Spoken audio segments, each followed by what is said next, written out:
अपने मन में जिस चीज़ का विचार करोगे वही चीज़ तुम्हें मिलना शुरू होगी। अगर पैसे के बारे में विचार करते हैं तो आपके पास पैसा आना शुरू होगा। अगर आप अपने प्यार के बारे में विचार करोगे तो आपको आपका प्यार जल्द ही मिलेगा। गौतम बुद्ध के अनुसार हम वही बनते हैं जो हम सोचते हैं। जिस तरह कोई व्यक्ति बुरी सोच के साथ बोलता या काम करता है तो उसे कष्ट ही मिलता है। वहीं यदि कोई व्यक्ति शुद्ध विचारों के साथ बोलता या काम करता है तो उसकी परछाई की तरह खुशी उसका साथ कभी नहीं छोड़ती।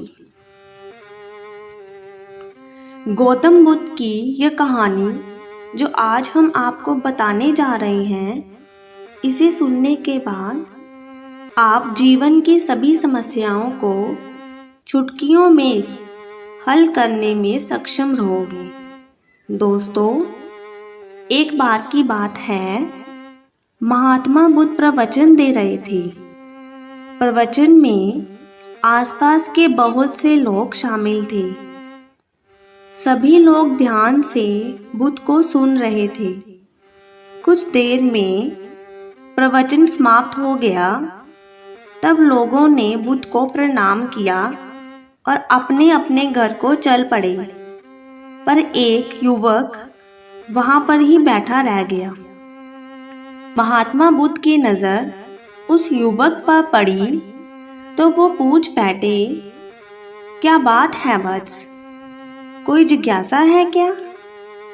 युवक बुद्ध के पास गया और प्रणाम करके बोला, प्रभु, बहुत उलझन में हूँ।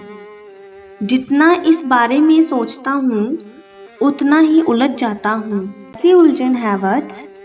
बुद्ध ने प्रश्न किया। युवक हाथ जोड़कर बोला, प्रभु, ये संसार कितना विशाल है। संसार में लाखों करोड़ों लोग निवास करते हैं।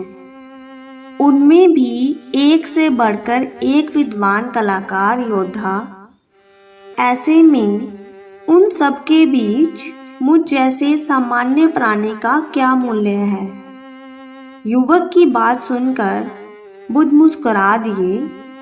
वे बोले, तुम्हारी जिज्ञासा का उत्तर मिल जाएगा, पर इसमें थोड़ा सा समय लगेगा।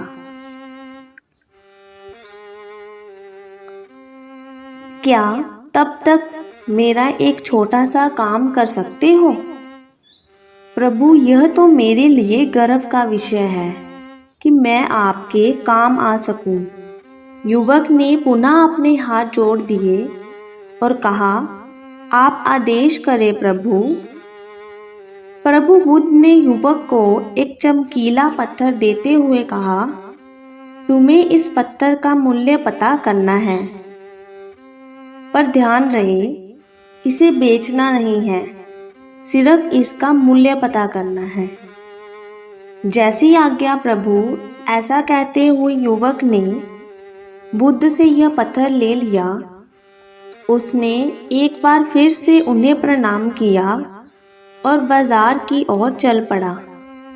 बाजार वहां से ज्यादा दूर नहीं था। युवक थोड़ी देर में वहां पहुंच गया। वह सुबह का समय था, इसलिए बाजार अभी ठीक से लगा नहीं था। वहां पर इक्का दुक्का दुकानदार ही थे। युवा ने जिज्ञासावश इधर उधर नजर घुमाई। उसे एक पेड़ के नीचे एक दुकानदार नजर आया। वह आम बेच रहा था। युवक उस दुकानदार के पास पहुंचा और उसे पत्थर दिखाते हुए बोला, क्या आप इस पत्थर की कीमत बता सकते हैं? दुकानदार एक चालाक व्यक्ति था। पत्थर की चमक देखकर वह समझ गया कि अवश्य ही यह कोई कीमती पत्थर है।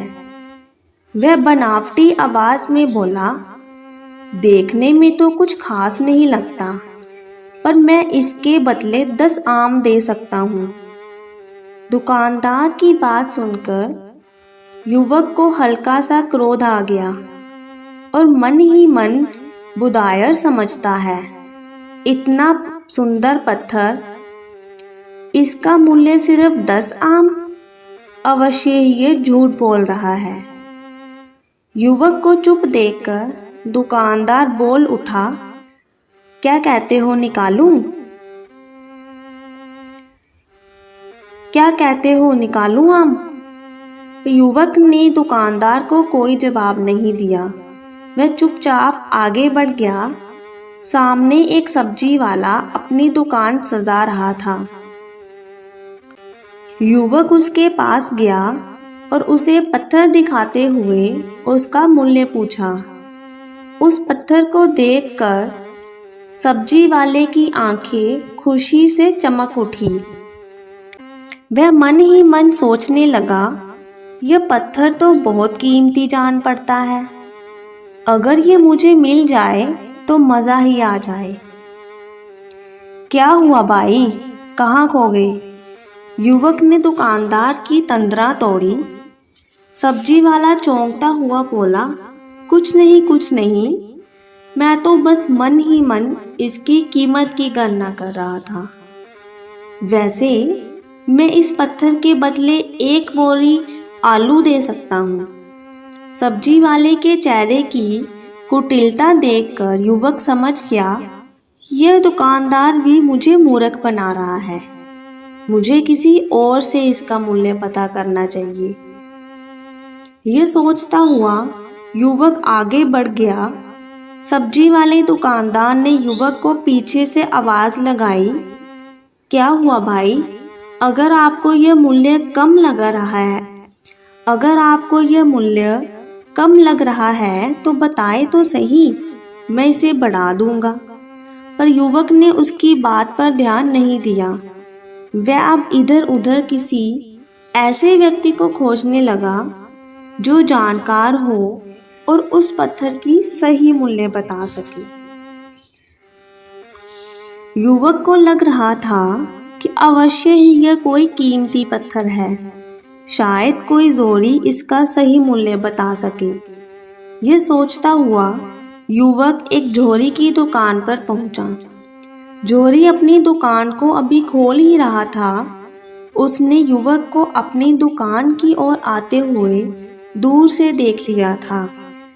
साथ ही उसने युवक का हुलिया देखकर यह भी भांप लिया था कि यह कोई गरीब व्यक्ति है जो संभवतः कोई गहना बेचने आया होगा।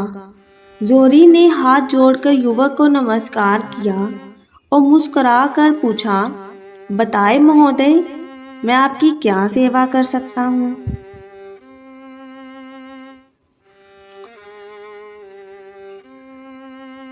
युवक ने बुद्ध का दिया हुआ पत्थर अपनी हथेली पर रख दिया और बोला, इसका मूल्य पता करना था। पत्थर को देखते ही जोरी उसे पहचान गया। ये बेशकीमती रूपी पत्थर है जो किस्मत वाले को मिलता है। वह बोला, पत्थर मुझे दे दो और मुझसे 1 लाख रुपए ले लो। कहते हुए जोरी ने पत्थर लेने के लिए अपना दाहिना हाथ बढ़ाया, पर तब तक युवक ने पत्थर को अपनी मुट्ठी में बंद कर लिया था। उसे पत्थर के मूल्य का अंदाजा हो गया था, इसलिए वह बुद्ध के पास जाने के लिए मुड़ गया। जोरी ने उसे पीछे से आवाज़ लगाई, अरे रुको तो भाई, मैं इसके 50 लाख दे सकता हूँ। लेकिन युवक को वह पत्थर बेचना तो था नहीं, इसलिए वह रुका नहीं और दुकान के बाहर आ गया। पर जोरी भी कम चालाक नहीं था। वह उस अनमोल पत्थर को किसी भी कीमत पर अपने हाथ से जाने नहीं देना चाहता था। वह दौड़कर उसके आगे आ गया और हाथ जोड़कर बोला, तुम यह पत्थर मुझे दे दो, मैं इसके बदले 1 करोड़ देने को तैयार हूँ। युवक को जोरी की बातों में अब कोई रुचि नहीं रह गई थी। वह जल्द से जल्द बुद्ध के पास पहुंच जाना चाहता था। इसीलिए ना तो वह रुका और ना ही उसने जौहरी की बात का कोई जवाब दिया। वह तेज तेज कदमों से बुद्ध के आश्रम की ओर चल पड़ा। जौहरी ने पीछे से आवाज लगाई, यह अत्यंत मूल्यवान पत्थर है, अनमोल है, तुम जितने पैसे कहोगे मैं उतने दे दूंगा। यह सुनकर वह युवक परेशान हो गया। उसे लगा कि कहीं पत्थर के लालच में जौहरी उसे पकड़कर जबरदस्ती ना करने लगे, इसलिए वह तेजी से आश्रम की ओर दौड़ पड़ा। युवक जब बुद्ध के पास पहुंचा तो वह बुरी तरह से हाफ रहा था। उसे देखकर बुद्ध मुस्कुरा दिए, फिर भी उन्होंने अपने चेहरे से कुछ भी जाहिर नहीं होने दिया। वे बोले, क्या बात है वत्स, तुम कुछ डरे हुए से लग रहे हो। युवक ने बुद्ध को प्रणाम किया और सारी बात कह सुनाई। साथ ही उसने वह पत्थर भी उन्हें वापस कर दिया। बुद्ध बोले, आम वाले ने इसका मूल्य 10 आम बताया, आलू वाले ने 1 बोरी आलू और जौहरी ने बताया कि यह अनमोल है। इस पत्थर के गुण जिसने जितने समझे उसने इसका मूल्य उसी हिसाब से लगाया। ऐसे ही ये जीवन है। प्रत्येक व्यक्ति खान से निकले हुए एक हीरे के समान है, जिसे अभी तराशा नहीं गया है। जैसे जैसे समय की धार व्यक्ति को तराश की जाती है, व्यक्ति की कीमत बढ़ती जाती है। यह दुनिया व्यक्ति को जितना पहचान पाती है, उसे उतना ही महत्ता देती है। यह कहते हुए बुद्ध एक क्षण के लिए रुके, फिर बोले, किंतु आदमी और हीरे में अंतर यह है, हीरे को कोई दूसरा तराश होता है और व्यक्ति को अपने आप को स्वयं ही तराशना पड़ता है। और जिस दिन तुम अपने आप को तराश लोगे, तुम्हें भी तुम्हारा मूल्य बताने वाला कोई ना कोई जौहरी मिल ही जाएगा। गौतम बुद्ध उस लड़के को यह सीख देना चाहते थे कि जो इंसान अपने मन में खुद के बारे में विचार करता है, वह व्यक्ति उसी के समान बनता जाता है। किसी इंसान को अगर दुनिया की किसी भी चीज़ से सच्चे मन से लगाव हो, तो वह इंसान उस चीज़ को प्राप्त कर लेता है। वही जो इंसान अपनी मनचाही चीज़ को प्राप्त करने में असमर्थ है, उस इंसान ने अपने मन में सच्चे भाव से उस चीज़ को चाहा ही नहीं होता। वही दोस्तों, गौतम बुद्ध की इस प्रेरणादायक कहानी को आप अपने मित्रों के साथ शेयर ज़रूर कीजिए, ताकि उन्हें भी गौतम बुद्ध के असल ज्ञान के बारे में पता चल सके। और कमेंट बॉक्स में नमो बुद्धाय लिखना ना भूलें। नमो बुद्धाय।